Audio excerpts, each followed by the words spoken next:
Hello guys, welcome to today's video. And today's video we are going to be talking about best high yield investment strategies for accreditors in 2025. You understand? So let's bump into the table and the outline for this video. So we are going to touch down to what makes an investment high yield. We explain. We're also going to look at what qualifies an accredited investor, and we are going to look at top high yield assets for 2025 and so on. So stick around. If you are yet to subscribe to the video and to this channel, please do that using the bell notification button below your screen there. If you can possibly share this video so that you educate someone today, it will be most likely appreciated the more. So what makes an investment high yield?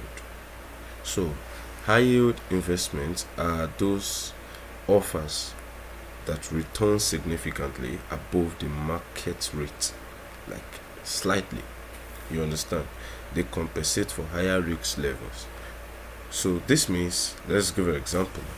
The typical annual returns, like in the traditional investment in the US, let's say the treasury bonds, might yield around 2 to 3% annually, and higher investments can offer returns ranging from 8% to 30% or more.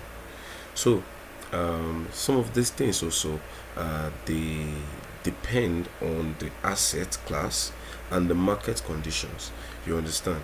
So it is that way we are able to derive high yield.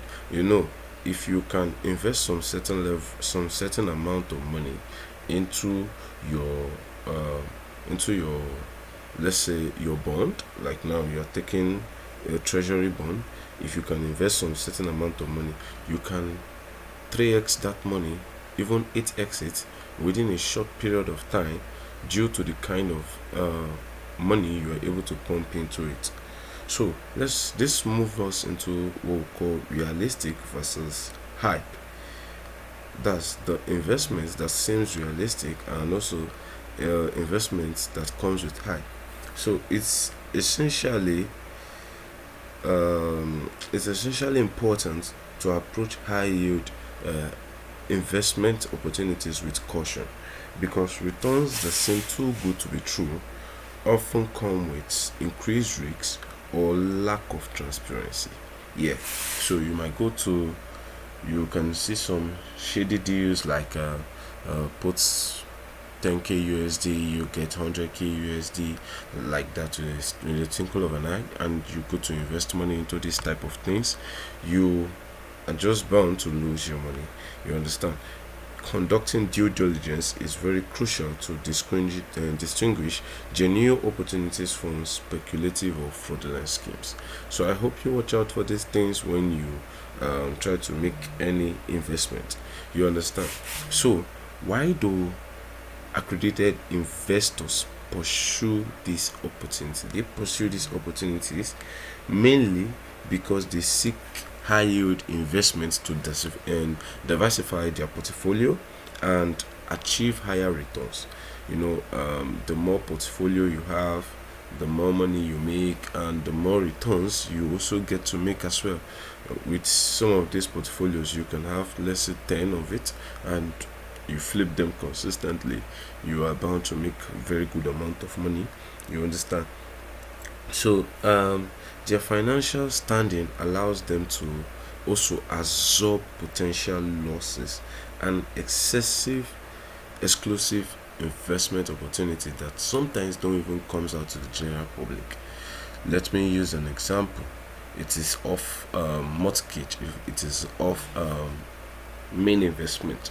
Let's just talk about when Donald Trump launched his coin. So some investors that were able to take advantage of that time that investment was booming were able to 5x, 10x their money. But some that they came in when this investment has also gone the high side, they lost money as well.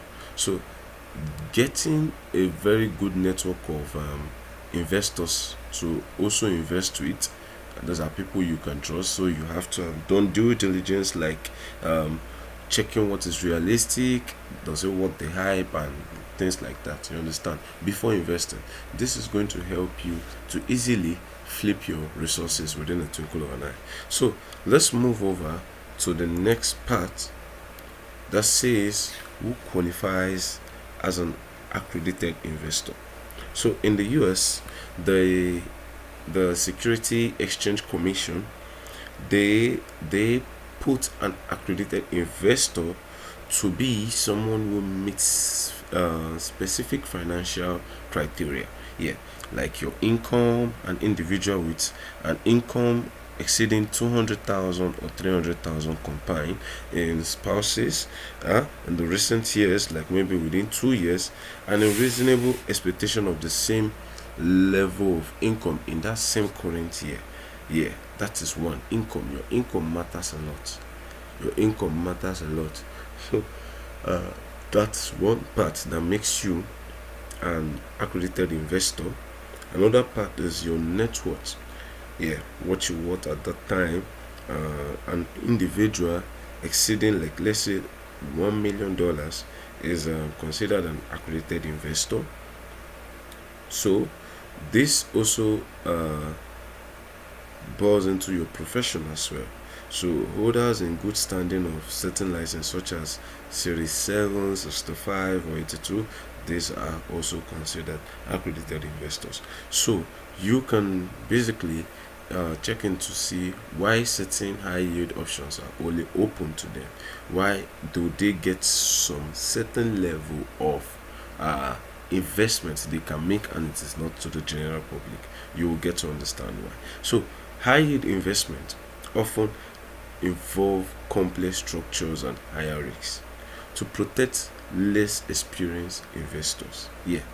So regulation access, like limiting regulation, is essential to to these opportunities, especially to those who meet the uh, accredited financial criteria by just assuming they have financial sophistication to understand and bear these risks involved.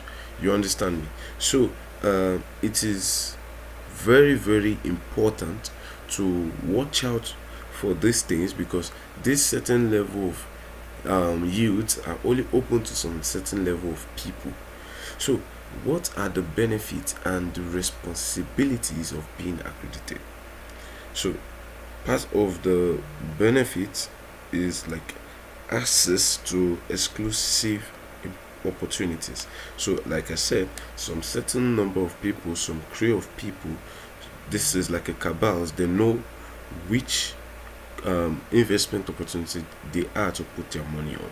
So if you are lucky enough to, as an outsider, you are able to tap in into this investment as early as possible as they are investing as well, you are bound to flip and get higher returns. And this is beyond like the normal traditional assets you trade. I mean, when it is government setting up an a responsible investment opportunity, you know you're bound to make more money. So what is the responsibility of an accredited investor as well? So you are to conduct due diligence, understand the risks involved, and basically you also ensure you deal with the SEC rule. You understand? So this also moves us to the next part, which is top high yield assets for 2025. Yeah.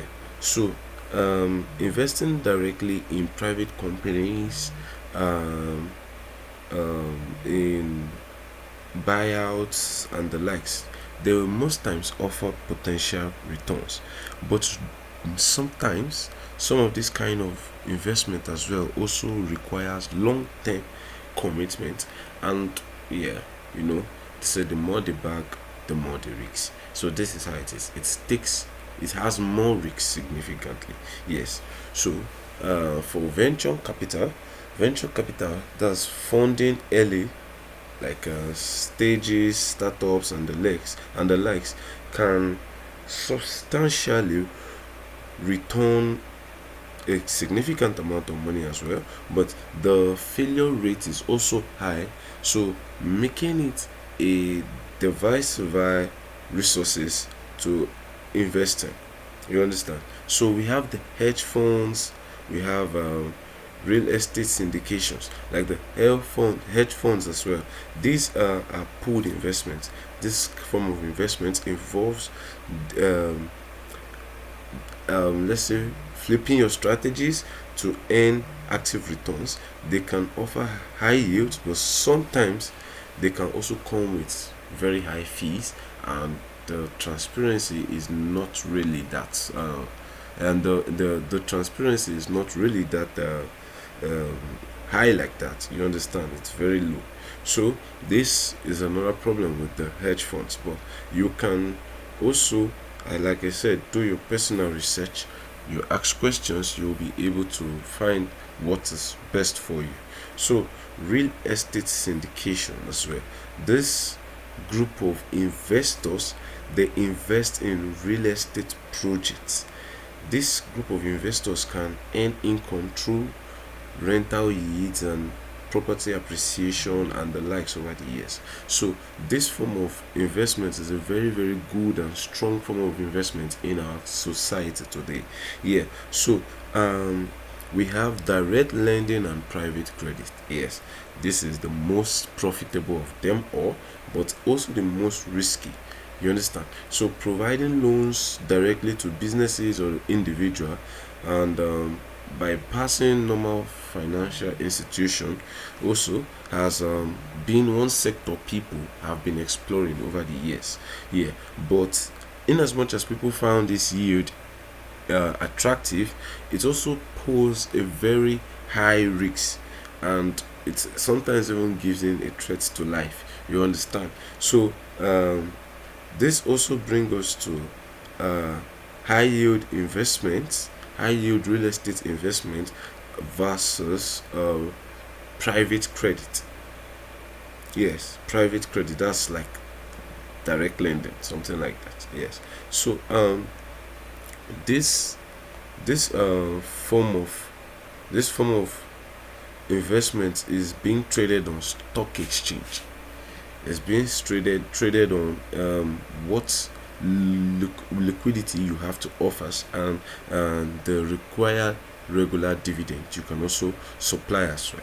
So the returns are slightly moderate, and the investments are generally volatile to the market. You understand? So this also coming to the private credit. The private credit, not publicly traded, because you don't get to see stuff like that online or anyhow. This form of investment often offer higher yields, but with less liquidity and less transparency as well. So the private real estate deals are kind of syndicates, direct. They require investors pool funds to invest in certain properties. These deals can also flip through, like I said, high returns, low returns, and the likes. You understand? But this form of investment in the private deal, they come with high risks as well, but they have some advantages like tax and the likes. You understand? So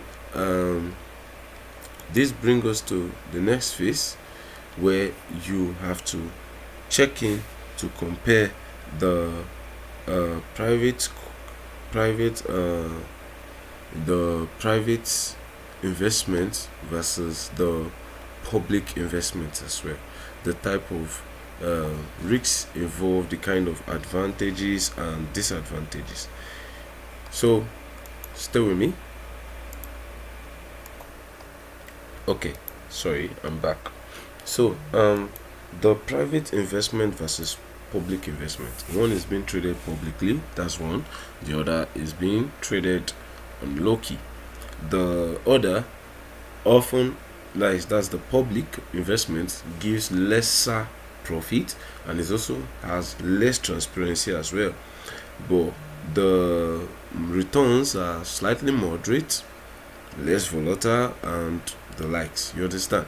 But the private investments, they offer higher returns, but even with the less liquidity you can get into this, and its only disadvantage here is it has less transparency, you understand. So let's look at the typical uh, um, advantages you have when investing in this type of deals. So real estate investments can offer a huge tax benefit, of course, such as depreciation deductions and, you know, potential exchange you can um, use for capital gains and the likes. Yeah. So you know, the easy investment you can easily access with this private investment includes private equity, hedge funds, and the likes, you understand. So this gives some level of ROI you have to expect, you understand. It gives some level of ROI you have to expect. Sorry, I'm in number 5 already, so you should be following up with the video to this point. This gives some level of ROI you have to expect. So for private equity, you have a potential um, possibility of earning about up to 30 returns of the funds depending on the performance it gives, you understand. The hedge funds as well, the returns vary, but they are widely considered on the market based on some certain strategies as well. So startups, they also have high risks but offers significant returns as well. So due diligence and red flags to watch out for when investing in some certain kind of private equity and some certain kind of alternative investment compared to the government.